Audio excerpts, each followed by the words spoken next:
Audio Jungle.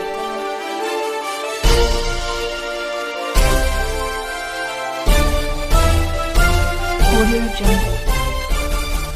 जय भीम, मी यशवंत आणि आपण पाहत आहात बहुजन सैनिक महाराष्ट्र लाईव्ह। जागना है तो जगाना पड़ेगा, एक राष्ट्र के लिए। बहुजन सुरों का मसीहा या कार्यक्रमामध्ये कविवर्य गायक सन्माननीय बापू माने हे आपल्या बहुजन सुरों का मसीहा या कार्यक्रमामध्ये या पहिल्या एपिसोडमध्ये आलेले आहेत। आपण त्यांचं पहिल्यांदा स्वागत करूया। सन्माननीय बापू माने साहेब।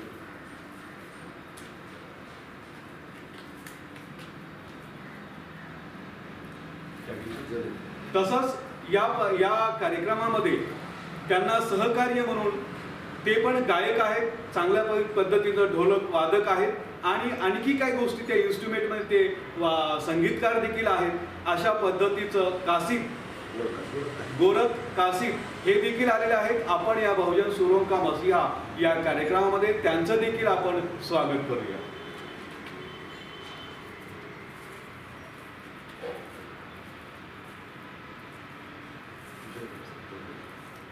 या कार्यक्रम थोड्या वेळामध्ये लगेच आपण त्यांच्या गायकी क्षेत्रामध्ये त्यांनी कशा पद्धतीनं कार्यक्रम केलेले आहेत, कशा पद्धतीने समाजामध्ये काम केलं आहे, या सगळ्या गोष्टी आपण पाहणार आहोत। कुठेही जाऊ नका, पाहत रहा बहुजन सैनिक महाराष्ट्र लाईव्ह। जय भीम, मी यशवंत आणि आपण पाहत आहात बहुजन सैनिक महाराष्ट्र लाईव्ह। जागना है तो जगाना पड़ेगा, एक राष्ट्र के लिए। बहुजन सुरों का मसीहा हा एक कार्यक्रम आपण महाराष्ट्राच्या जनतेसमोर घेऊन आलो आहे। तो याच्यासाठी आलो आहे की फुले शाहू आंबेडकर चळवळ ही काय आहे, कशा पद्धतीने चालते आहे आणि ही चळवळ वृद्धिंगत करण्यासाठी अशा कवी गायकांचं काय महत्त्व आहे, याच्यासाठी आपण हा कार्यक्रम आखलेला आहे। मग महाराष्ट्रातील प्रत्येक जिल्ह्यातील, प्रत्येक तालुक्यातील, प्रत्येक शहरातील कवी गायक लोकांनी या कार्यक्रमामध्ये निश्चितच सहभागी व्हायचं आहे।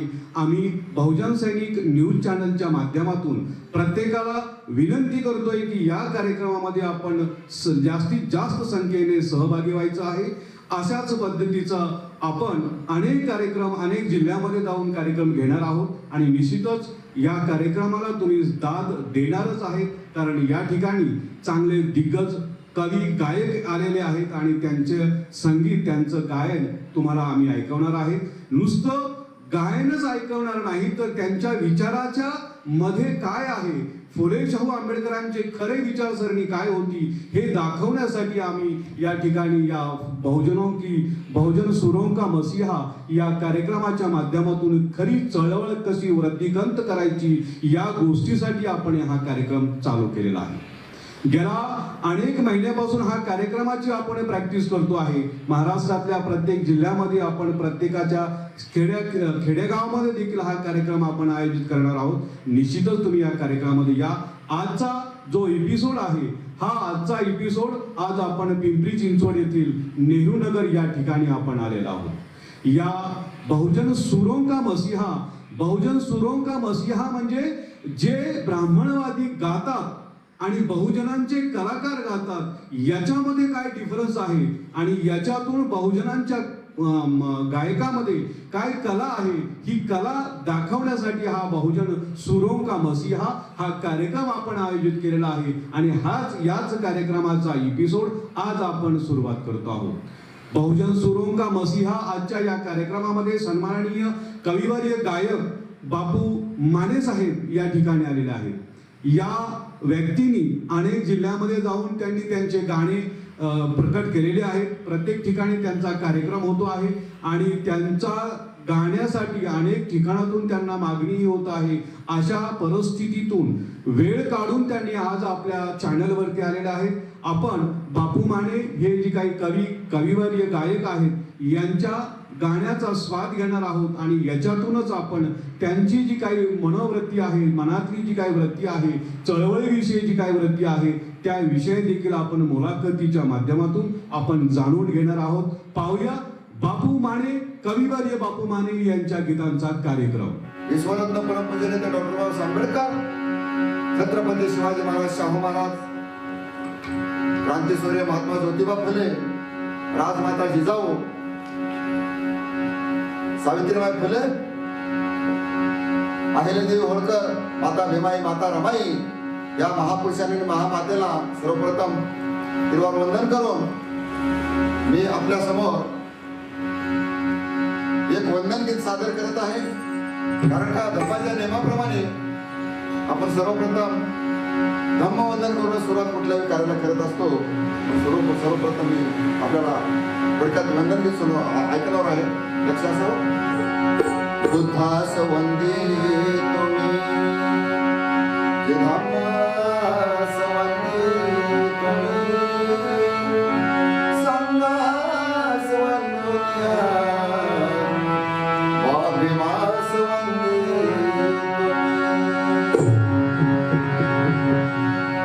अरे पूजने को तो पाप बहुत है मगर, पूजने को तो पाप बहुत है मगर गौतम के जैसे पाप नहीं.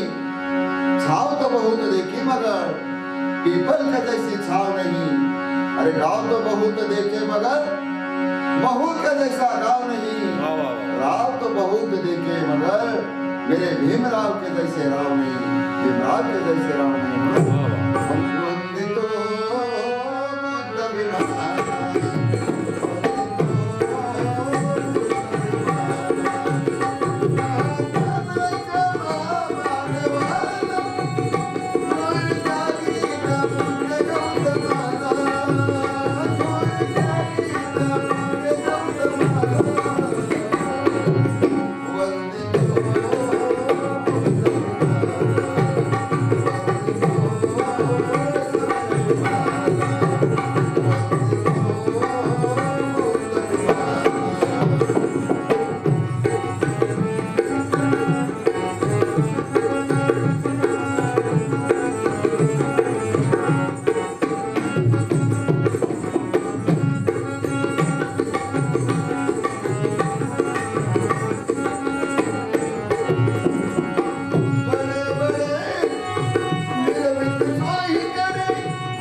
बुद्ध विमान, या वंदन कवीने, वंदन गीताने परमपूज्य डॉक्टर बाबासाहेब आंबेडकर आणि तथागत गौतम बुद्ध यांच्या विचाराला त्यांनी वंदन करून आजच्या कार्यक्रमाला त्यांनी सुरुवात केली आहे.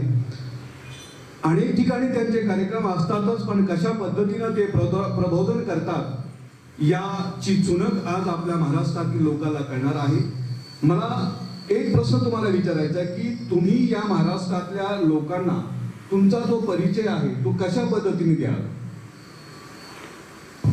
पूर्वीच्या काळामध्ये ज्यावेळेस बाबासाहेबांच्या मोठ्या मोठ्या सभा लागायच्या त्यावेळेस युगकवी, महाकवी वामनदादा कर्डक यांचा कार्यक्रम त्या ठिकाणी घेतला जायचा. त्यावेळेस बाबासाहेब सुद्धा म्हणाले, अरे माझ्या नेत्याचे, माझ्या कार्यकर्त्याचे 10 भाषण तर तुमचं एक गाणं हे माझ्या समाजामध्ये प्रचार आणि प्रसार हा मोठा तुमचा योगदान आहे असं बाबासाहेबांनी सुद्धा त्यांच्यामध्ये सांगितलेली ही कला आहे. बरोबर आहे. आता हे तुम्ही जे सांगितलं आहे की एका नेत्याचं 10 भाषण तर एका गायकाचं एका भाषणामध्येच अनेक परिवर्तन.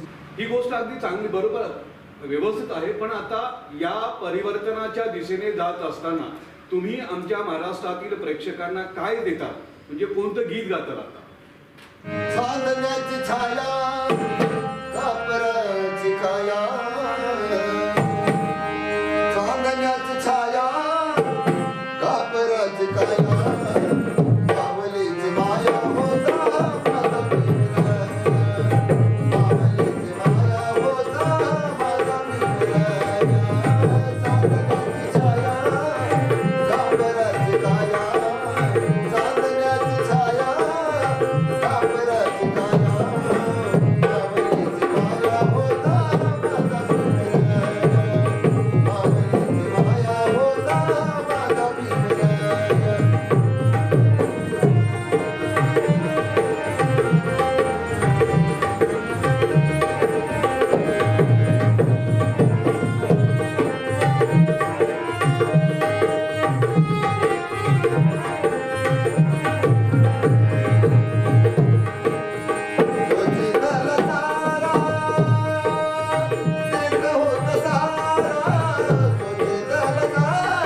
वाया होता माझा भीमराया, माऊलीची वाया होता माझा भीमराया, चांदण्याची छाया कांबराची काया, चांदण्याची छाया कांबराची काया, माऊलीची वाया होता माझा भीमराया, माऊलीची वाया होता माझा भीमराया, माऊलीची वाया होता माझा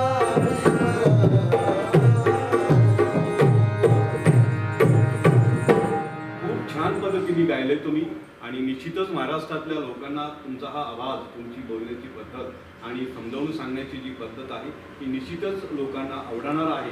पण मला असं वाटतं की या क्षेत्रामध्ये तुम्ही कशा पद्धतीने आलात, म्हणजे तुम्ही अगोदर काय करत होतात आणि आता पुढे काय करणार आहात आणि तुम्ही या क्षेत्रामध्ये कशा पद्धतीने तुम्ही आता पुढे हे करणार आहात याचीही आमच्या प्रेक्षकांना तुम्ही सांगितलं तर बरं राहील. सुरुवातीला म्हणायचं म्हणजे माझे वडीलच कलाकार होते.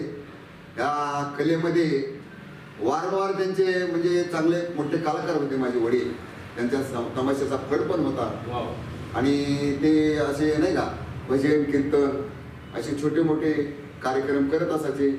ते समाज प्रबोधन करायचे. मग त्यांच्यासोबत मी जायचं लहान असताना.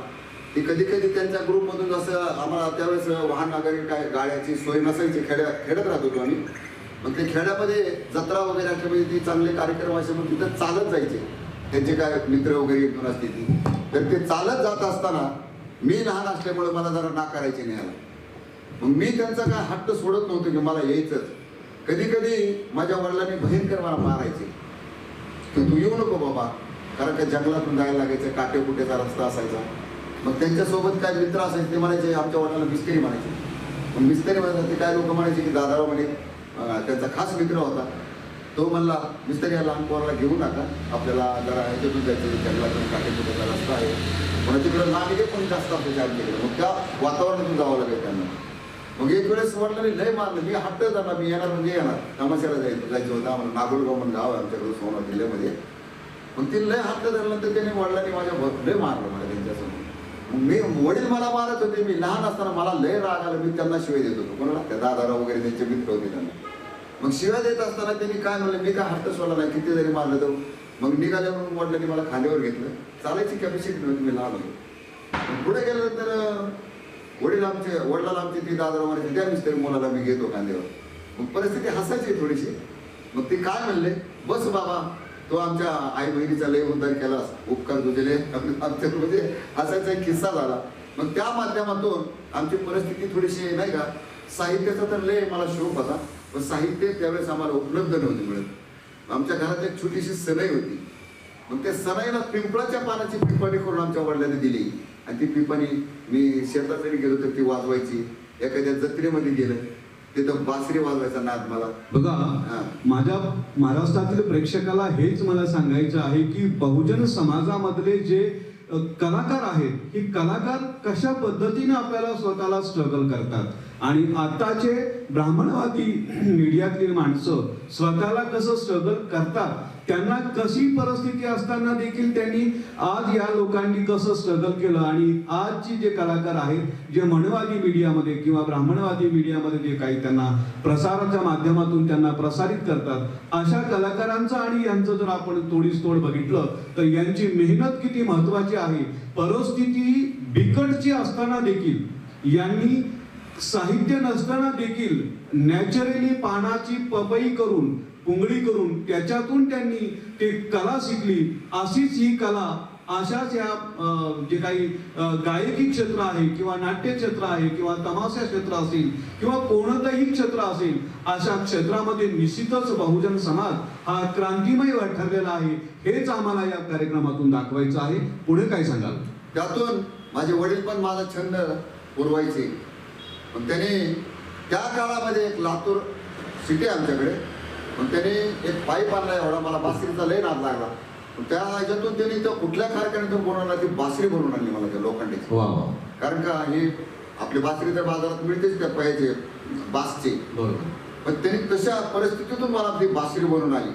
मग बासरी शिकत शिकत मग आमचा एक तापा सुरू झाला.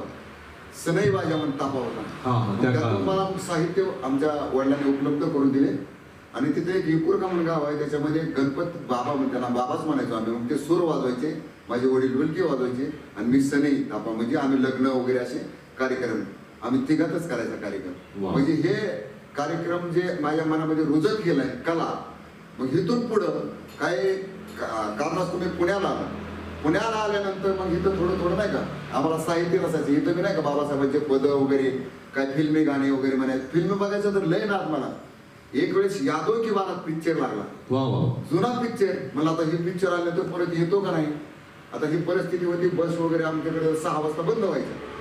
मग डिलक्सला पिक्चर लागला हा. मग मी पुण्याला कामाला होतो. पुण्यावर आल्यानंतर माझे सहकारी निघून गेले. त्यांना मी म्हणलं अरे चला पिक्चर बघू. नाही म्हणजे बघ तूच, आम्हाला नाही बघायचं, उद्या आम्हाला कामाला. मी काय केलं, पिक्चर 9 ते 12 पाहिला आणि रेल्वे स्टेशनला झोपलो मी पिंपरीमध्ये. एवढी परिस्थिती. मला कलेची फार आवड होती पहिल्यापासून. कोणतं पिक्चर पाहिलं तुम्ही तर? यादव की बारात. काय एखादं गाणं म्हणतोय त्याच्यामध्ये, एखादं कडवं? त्याच्यामधलं आता तर काय आवड्या. अच्छा ठीक आहे, काय हरकत नाही. मला म्हणायचंय महाराष्ट्रातल्या लोकांना की बहुजनांचे कलाकार कशा पद्धतीने स्वतःला स्ट्रगल करतात आणि कशा पद्धतीनं वैचारिक ज्ञान वाटण्याचा प्रयत्न करतात, हेच मला दाखवायचं होतं. या देशातल्या ब्राह्मणवादी मीडियातील जे काही कलाकार आहेत हे पैसा कमवण्याच्या पाठीमागे लागतात.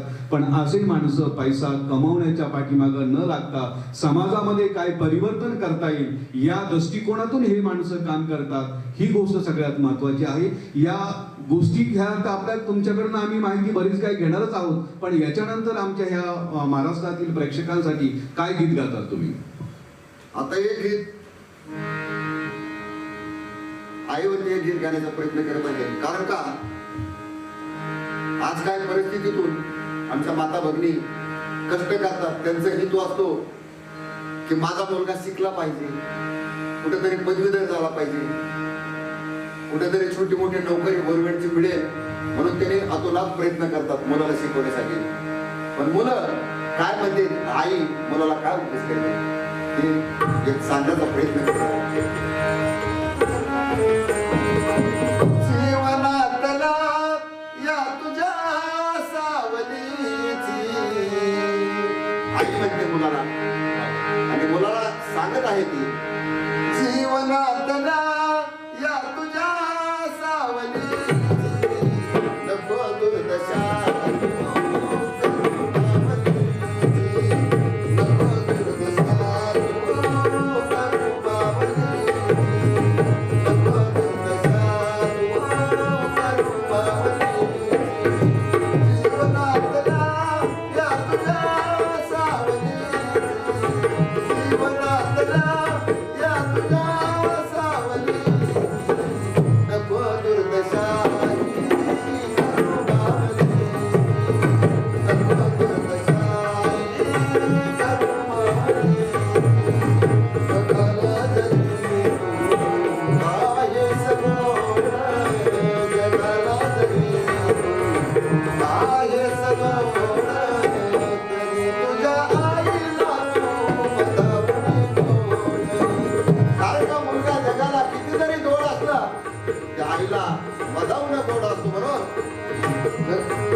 करू तू त्या मावलीची. पाहिलं का मित्रांनो, महाराष्ट्रात नाही तर या जगामध्ये नाही, या जगामध्ये कशा पद्धतीनं ज्या जन्म देत्या आईला जेव्हा मुलं मोठा होतो आणि त्याच्यानंतर त्या आईची अवस्था काय होते हे आपण आपल्या उघड्या डोळ्याने पाहत आहात. उगच वृद्धाश्रम तयार झालेलं नाही. वृद्धाश्रमामध्ये ज्या आईनी ज्या वडिलांनी आपल्या मुलांना लहानाचं मोठं केलं असतं आणि त्याच्यानंतर जेव्हा त्याचं लग्न होतं त्यावेळेस तो आई आणि वडिलांपासून अलिप्त होऊन आई वडिलांना आश्रमामध्ये टाकण्याचा तो प्रयत्न करतोय. म्हणूनच या देशातील जे आश्रमामध्ये जे काही पाठवतात अशा लोकांवर ही सबक आहे. आणि निश्चितच आज आपण पाठीमागं पाहत आहात की कवीचा जो कार्यक्रम आहे म्हणजे तुझ्या प्रेमापोटी हा जो आपला कार्यक्रम चालू आहे याच्यामध्ये पण आम्ही हेच सांगतो आहोत की प्रेम करा. आईचं प्रेम सारखं आहे, बहिणीचं प्रेम आहे, मुलाचं प्रेम आहे, पत्नीचं प्रेम आहे, देशाचं प्रेम आहे. प्रेमाने प्रेमानेच करा, पण प्रेमाचा भंग जर झाला तर पुन्हा त्या आई वडिलांची दंग न होता, त्याच्याशी दंगा न करता, त्याच्याशी अलिप्त न राहता पुन्हा त्या एक वैचारिक दृष्टिकोन घेऊन त्या आई वडिलांशी तुम्ही एकत्रित राहण्याचा प्रयत्न करा. अशा पद्धतीचं गीत माननीय बापू माने कविवर्य यांनी घेतलेलं आहे. फार मोठे कवी आहेत. याच्यामध्ये मला सांगताना आणखी एक तुम्हाला असं वाटतं, मला बोलावंसं वाटतं की हे जे तुम्ही बऱ्याच वर्षापासून करताय हे करत असताना एखाद्या महाराष्ट्र सरकारने किंवा कुठल्या संस्थेने तुम्हाला काही पुरस्कार वगैरे काय दिलेले आहेत? महापालिकेमधून आम्हाला ज्यावेळेस आम्ही कार्यक्रम वगैरे करतो पुरस्कार वगैरे नाही पण ट्रॉफ्या वगैरे देऊन आम्हाला सन्मानित केलं आहे. आपल्या पिंपरी चिंचवड महानगरपालिकेचे आम्हाला दरवर्षी कार्यक्रम भेटतात. म्हणजे सन्मान तर हा केला जातो, पण मित्रांनो हा कार्यक्रम आपण याच्यासाठी उभा केला आहे. सन्मान तर प्रत्येक जण एकमेकाचा करतो, परंतु सन्मानाच्या पाठीमागं पोट हे भरत नसतं. हे सगळ्यात महत्वाची गोष्ट आहे. आणि आजच्या कलाकारांची परिस्थिती फार बिकट झालेली आहे. अशा बिकट परिस्थितीमधून हेच आम्हाला ह्या चित्रातून दाखवायचं आहे की महाराष्ट्र सरकारने अशा कलाकाराकडे लक्ष दिलं पाहिजे आणि अशा कलाकाराकडे लक्ष देऊन त्यांच्या पोटापाण्याचा देखील प्रश्न सोडला पाहिजे. नसता काय होत आहे, फुले शाहू आंबेडकरांच्या चळवळीमध्ये जे गायक आहेत यांना फक्त एप्रिल महिना आला की त्यांना थोडीशी सुगी असते, परंतु नंतर त्यांच्याकडे कोणी बघतच नाहीये. म्हणून मला म्हणायचंय की महाराष्ट्र सरकारने या लोकांकडे लक्ष दिलं पाहिजे आणि लक्ष द्याल हीच मला अपेक्षा आहे. या माध्यमातून तुम्ही आणखी आमच्या प्रेक्षकासाठी काय गीत गाताल?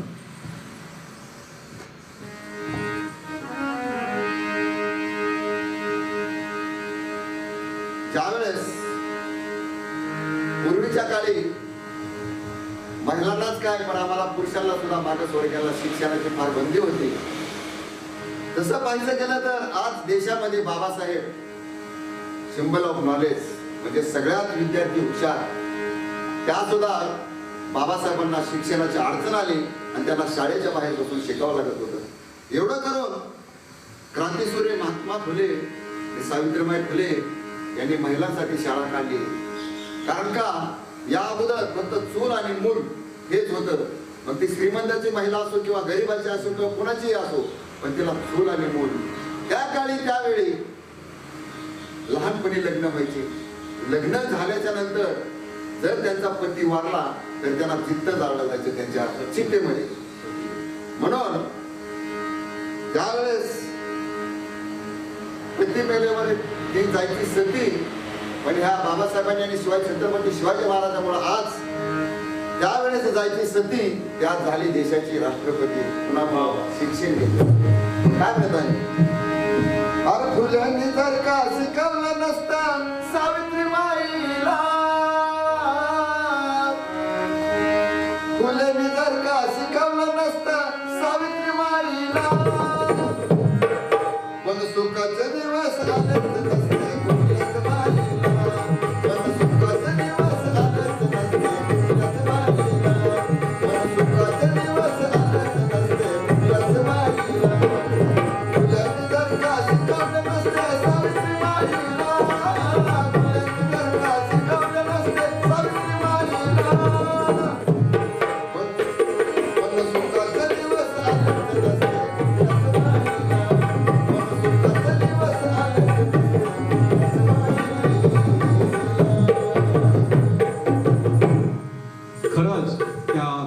ज्योतिबा फुलेंचे उपकार आपल्यावरती खूप आहेत. याच उपकाराची फेड आपण कितीही प्रयत्न करायचा केला तरी होणार नाही. खरंच जर सावित्रीबाई फुले ही शिकली नसती तर आज देशाची राष्ट्रपती महिला झालीच नसती. म्हणून या ठिकाणी गायक जे गातात त्या गाण्यातून त्यांना बऱ्याच काही गोष्टी सांगायच्या असतात. म्हणजे आजच्या आंबेडकरी चळवळीची काय परिस्थिती आहे हे देखील ते सांगतायत. म्हणजे या देशामध्ये फुले शाहू बाबासाहेब आंबेडकरांची जी चळवळ आहे ही चळवळ राष्ट्रदेशाने चालते आहे का, त्या गोष्टी देखील आपल्याला इथं चर्चेमध्ये आणायच्या आहेत. आणि हे जर चालत नसेल, फुले शाहू बाबासाहेब आंबेडकरांच्या विचारधारेवर चालणारे आमचे नेते जर व्यवस्थित त्या विचाराने चालत नसून समाजाची जर द्विंगत होत असतील, दुर्गती जर निर्माण करत असतील, तर त्या नेत्याला आपण काय केलं पाहिजे, या सगळ्या गोष्टीचा विचार हा गायकीच्या क्षेत्रातून हा मांडला जातो. म्हणजे मला इथं असं म्हणायचंय सर की चळवळी ही जी काही फुले शाहू आंबेडकरांची चळवळ तुम्ही घेऊन चाललायत, वामनदादाच्या काळापासून आपण अलीकडचा काळ बघितला तर गायकी क्षेत्राचा आपण विचार करतोय. त्या गायकी क्षेत्राचा विचार करत असताना वामनदादांनी जे काही क्रांतिमय गाणे गाऊन समाजाला एकत्रित करण्याचा प्रयत्न केला आणि त्याच्यानंतर तुमच्यासारखे माणसं उभा राहिले आणि त्यांच्या रीला रीग ओढून आजपर्यंत हे चालतं आहे. आणि आज जो समाज एकत्रित दिसतो आहे तो तुमच्यासारख्या गायकांच्या मुळे दिसतो आहे. तर मला हे म्हणायचंय की आजच्या राजकीय परिस्थितीमध्ये दलितांची जी चळवळीचे नेते आहेत त्या संदर्भामध्ये तुम्ही काय सांगाल? कारण का आताचे जे नेते आहेत, बाबासाहेबांनी सांगितलं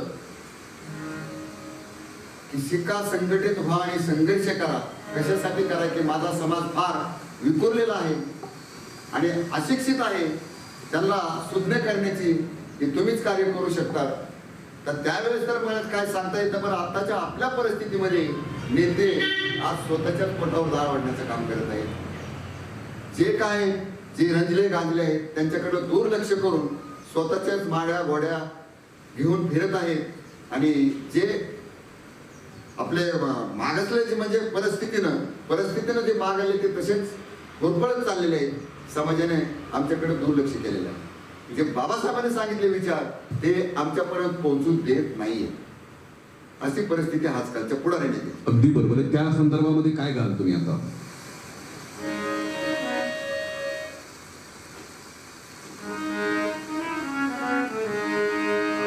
वामनदादा म्हणतात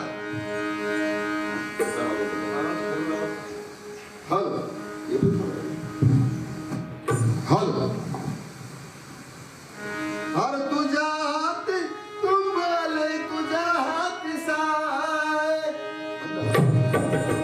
हर समाजाचं काय गड्या समाजाचं काय, समाजाचं काय गड्या समाजाचं काय.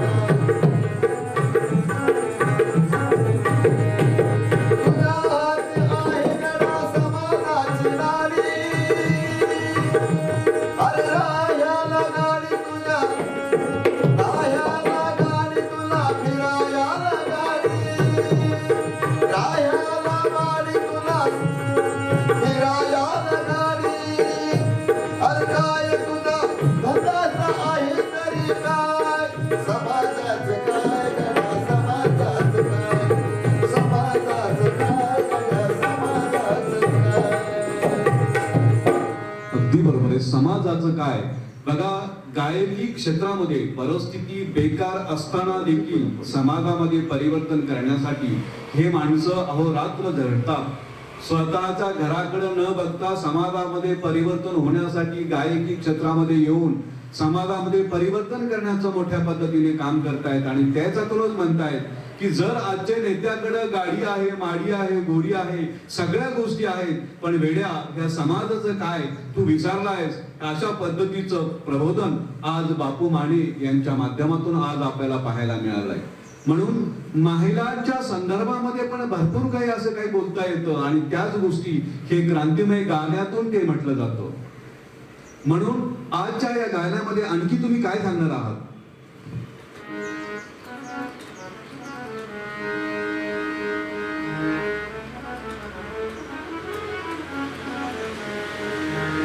आई आपल्या मुलाला काय उपदेश करत आहे हे थोडक्यात सांगण्याचा प्रयत्न करत आहे.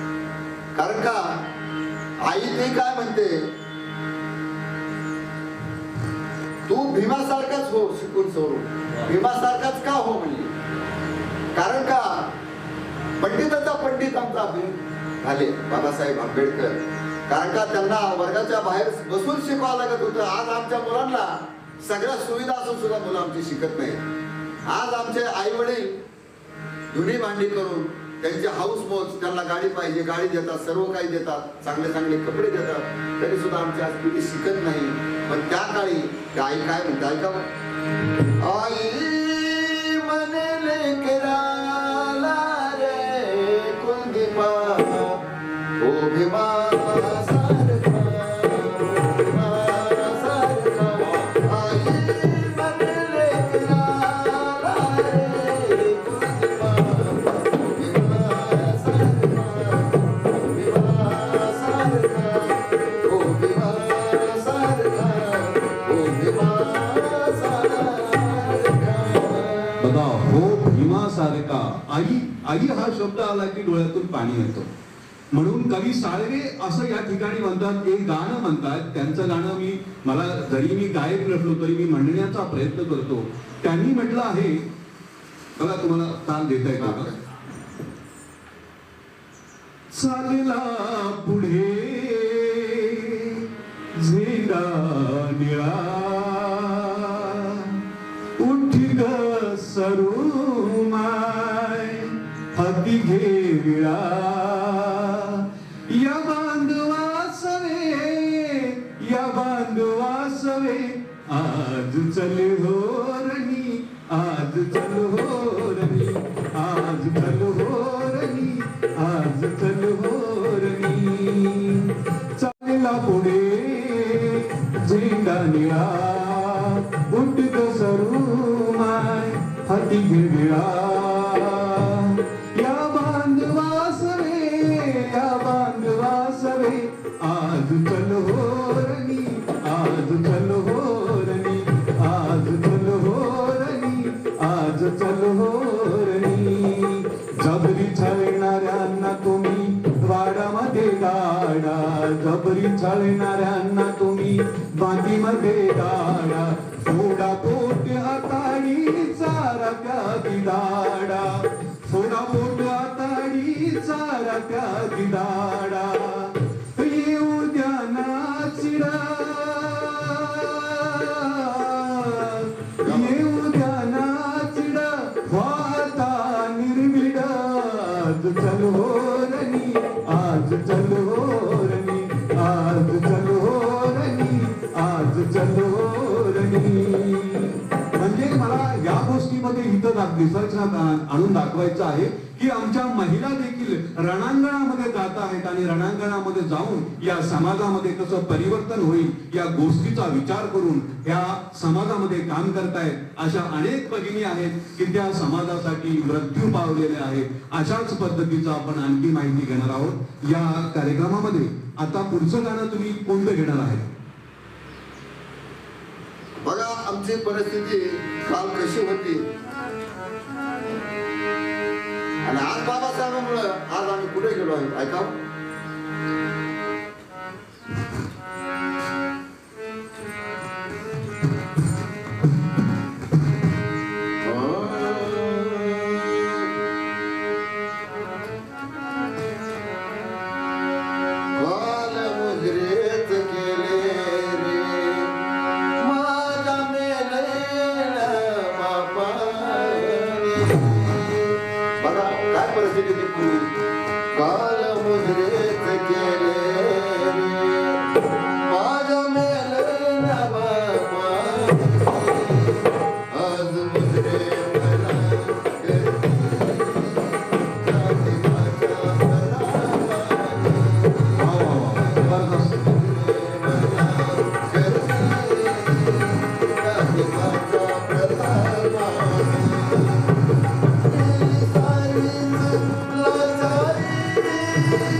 मुजरे करती त्या भीमाच्या प्रतापाने, अशा पद्धतीचं क्रांतिमय गाणे गाऊन समाजामध्ये परिवर्तन पाहत आहात.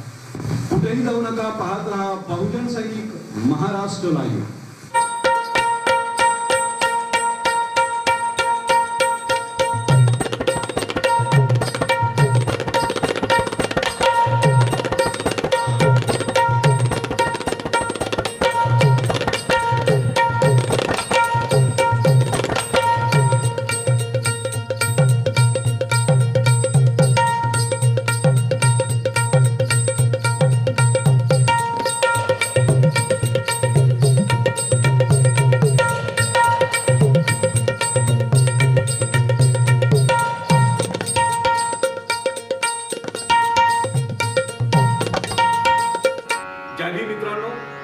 आपण पाहत आहात बहुजन सुरों का मसीहा. बहुजन सुरों का मसीहा या कार्यक्रमामध्ये बापू माने हे ज्येष्ठ कविवर्य गायक आहेत आणि या गायकीच्या क्षेत्रातून ते समाजामध्ये खूप वेगळ्या पद्धतीने काम करत आहेत. परिवर्तन करण्याच्या दृष्टिकोनातून ते त्यांचं वेळ देत आहेत. असाच आपण हा कार्यक्रम पुढे चालत असताना आपण त्यांना आजच्या या कार्यक्रमाच्या संदर्भामध्ये आपण काय सांगणार? आम्ही जिथे जिथे कार्यक्रम करण्यासाठी जातो, बाबासाहेबांनी, शिवाजी महाराजांनी सांगितलं की बाबा हे जातपात नष्ट करा. जातीपातीच्या याच्यामुळे आपलं फार वाटोळं होत चाललंय देशाचं.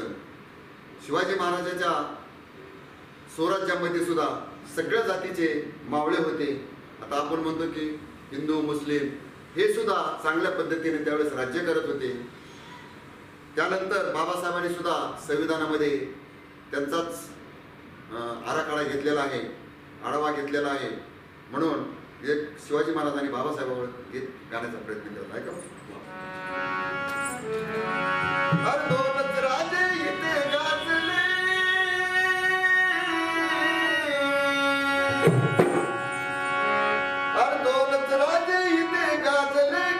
कोकण पुण्यभूमीवर, कोकण पुण्यभूमीवर एक रायगडावर एक चौदार तळ्यावर, एक रायगडावर एक चौदार तळ्यावर, एक रायगडावर एक चौदार तळ्यावर, रायगडावर शिवरायाचा राजाभिषेक झाला. ललितानी दत्ताचा राजा भाडे घोषित केला. रायगडावर शिवरायाचा राजाभिषेक झाला. ललितानी दत्ताचा राजा भाडे घोषित केला. असे नर्मदे दोन्ही सोवले,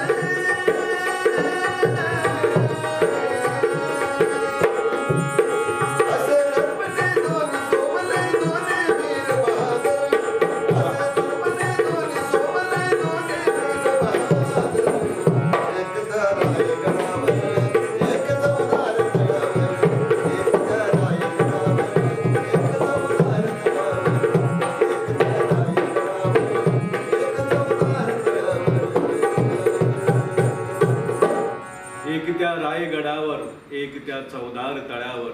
खरंच राजा असावं तर असं असावा अशा पद्धतीचं एक त्यांचा विचार बापू माने यांनी मांडलेला आहे. आज आपल्याला त्यांच्याकडनं आणखी तुम्ही जे का हे गायकी क्षेत्रामध्ये आहे हे फुले शाहू आंबेडकरांचे गीत तर तुम्ही गातातच, आणखी तुम्ही दुसरे कोणी मराठी हिंदी पिक्चर असेल किंवा आणखी बरेच काही गाणे ते गातात, तर बाकीच्या क्षेत्रामधलं तुम्हाला गाणं आम्हाला गाऊन दाखवता येईल का? ऐका, सरांनी सांगितल्याप्रमाणे थोडक्यात एक गीत सादर करण्याचा प्रयत्न करत आहे. ऐकावं. सांग कधी कधी कळणार तुला बाबा माझ्या मनात. सांग कधी कळणार तुला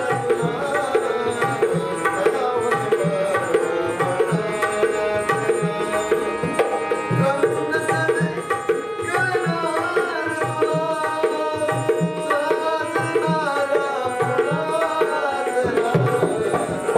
कधी कळणार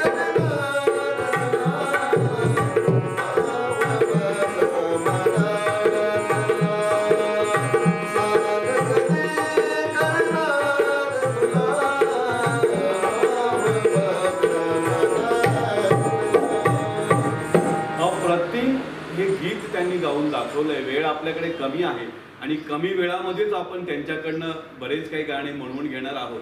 आता ह्या क्षेत्रामध्ये आल्याच्या नंतर प्रल्हाद शिंदे हे नाव एवढं काही म्हणजे सांगण्यासारखं नाहीये. खूप काही ते गाजलेलं नाव आहे, बरोबर आहे. देव माणूस झालेला आहे हा व्यक्ती. पण या संदर्भामध्ये यांचं एखादं गाणं तुम्हाला एखादं ध्रुवपद किंवा एखादं कडवं आमच्या या प्रेक्षकाला म्हणून दाखवाल का? कारण का प्रल्हाददादा शिंदे आपल्या नेहरूनगरमध्ये ज्यावेळेस नाना वागचौरे देवीचा कार्यक्रम ठेवायचे त्यावेळेस मी ऑटो रिक्षा चालवत होतो. मग ते रेल्वेने यायचे, आपल्या गोकुळापाशी उतरले की त्यांना पानं खाण्याचा फार शौक होता. मग ते आता बाकीचे रिक्षावाले काय ओळखत नव्हते त्यांना, पण मी त्यांना पाहिलं केली की ओळखायचं. कारण नेहरूनगरला त्यांचे बरेचसे कार्यक्रम झाले, त्यांच्यामध्ये आम्ही जाऊन बसायचो, थोडाफार कोरस पण दिला त्यांना. तेव्हा छोट्या पद्धतीने कार्यक्रम म्हणजे साध्या पद्धतीने होत होता, एवढं इन्स्ट्रुमेंट वगैरे काही नव्हतं. मग मला परिचित होते ते. मग ते आल्यानंतर मी लगेच घेऊन यायचं, दादा चला बसा. नाही रे तसं काय करू नका.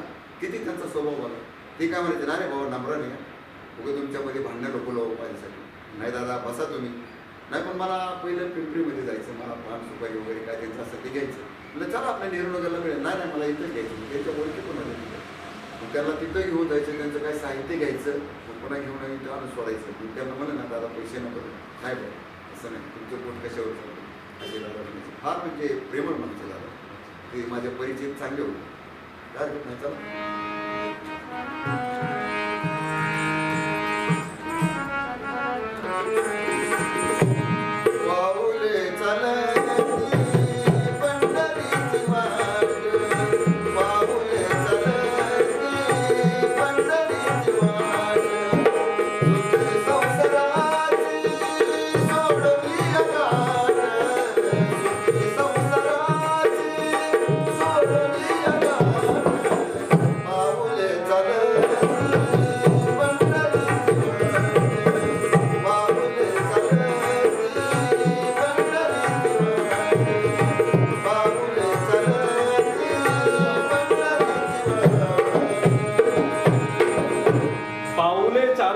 पंढरीची वाट ह्या सांप्रदायिक क्षेत्रामध्ये पण ते घेऊन गेले, लोकगीतामध्ये पण घेऊन गेले, फिल्मी क्षेत्रामध्ये पण घेऊन गेले आणि फुले शाहू बाबासाहेब आंबेडकरांच्या चळवळीमध्ये पण बापू माने हे आपल्याला घेऊन गेलेले आहेत.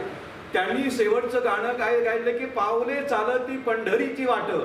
त्या काळामध्ये ते सांप्रदायिकचं जे काही गाणं होतं आणि त्या गाण्याच्या माध्यमातून आजची समाज तो त्या काळामध्ये चांगल्या पद्धतीने करायचा. आपण आज जर त्या सांप्रदायिक क्षेत्राकडे जर बघितलं तर त्या क्षेत्रामधले जे काही महाराज आहेत त्या महाराजाच्या संदर्भामध्ये एक शेर मला आठवतोय.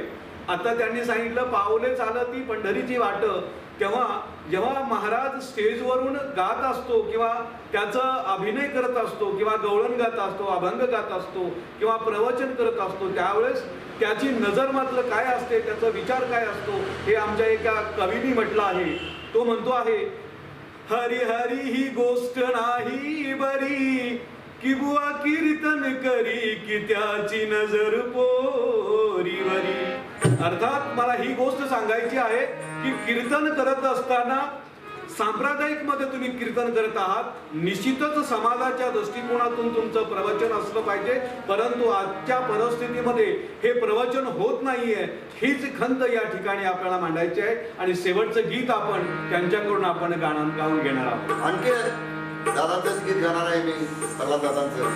ऐकावं, गवळणीचा विषय निघाले म्हणून ते गवळण गाण्याचा प्रयत्न करत आहोत. ऐकावं, फार आवडीचं गाणं आहे दादांचं ते सुद्धा. आणि पण आता त्यांच्या नातूच्या मुलाने गाणं गायले आणि त्याला वाद्यसंगीत आमचे आनंददादा शिंदे यांनी दिलेलं आहे.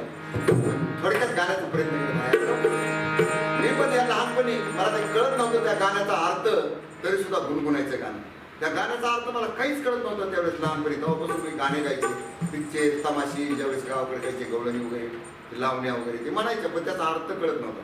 आता ते अर्थ मला उमगायला लागला. मग काय म्हणतात, गेला हरी पुण्यात कुणाला नाही कसा ठावा, गेला हरी पुण्यात कुणाला नाही कसा ठावा,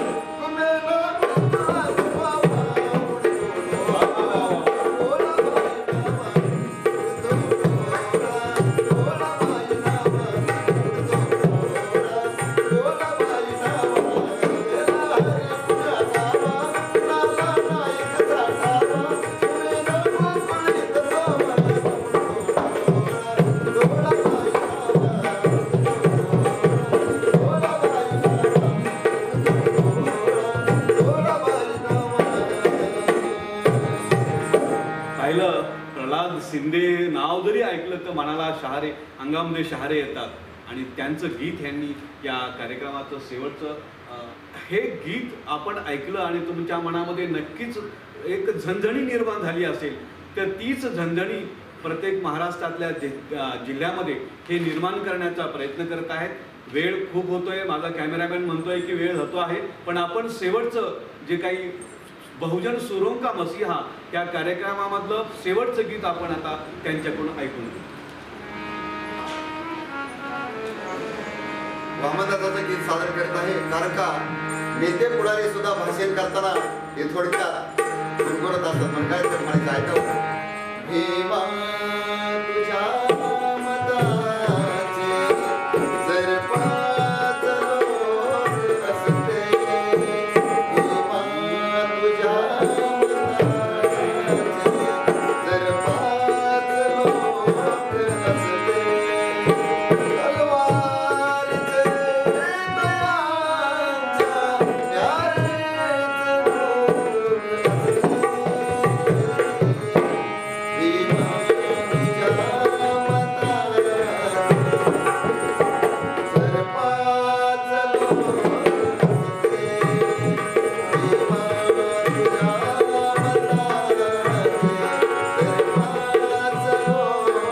असते, तलवारीचे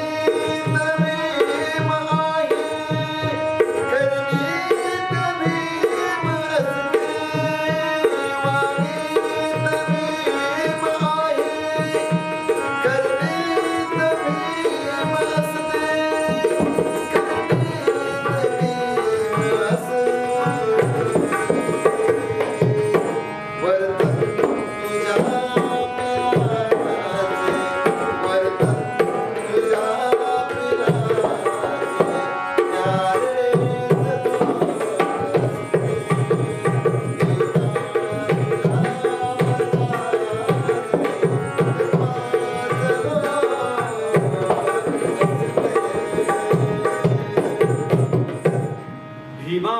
विचाराचे जर 5 लोक असते, खरंच बाबासाहेबांच्या विचाराचे 5च लोक आवश्यक आहेत.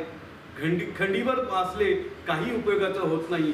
हे प्रबोधनात्मक वामन दादाने हे गाणं गायलं आणि खरंच आज त्या गीताची आठवण होते आहे. खरंच फुले शाहू बाबासाहेब आंबेडकरांची ही चळवळ पुढे न्यायची असेल तर आपल्याला 5च लोक महत्त्वाचे आहेत आणि हे 5 लोक निर्माण होतील हीच अपेक्षा वामनदादाच्या गाण्यातून आपण एक व्यक्त करू आणि फुले शाहू आंबेडकरांच्या चळवळीतून आज बहुजन सुरों का मसीहा या कार्यक्रमाला इथं आपण समाप्ती करू. आणि हे समाप्त करत असताना पुन्हा एकदा मी शेवटी महाराष्ट्रातील कवी गायकांना विनंती करतो की बहुजन सुरों का मसीहा या कार्यक्रमासाठी आपण त्वरित या कार्यक्रमाखाली जे काही नंबर येत आहे या नंबरवरती आपण आम्हाला संपर्क करा आणि या कार्यक्रमामध्ये सहभागी व्हा. निश्चितच तुम्ही या कार्यक्रमामध्ये सहभागी होताल हीच अपेक्षा. जय भीम. जय भीम, जय शिवराय, नमो बुद्धाय, जय संविधान. बहुजन सैनिक महाराष्ट्र लाईव्हला लाईक करा, शेअर करा, सबस्क्राईब करा आणि बेल आयकॉनवर क्लिक करा.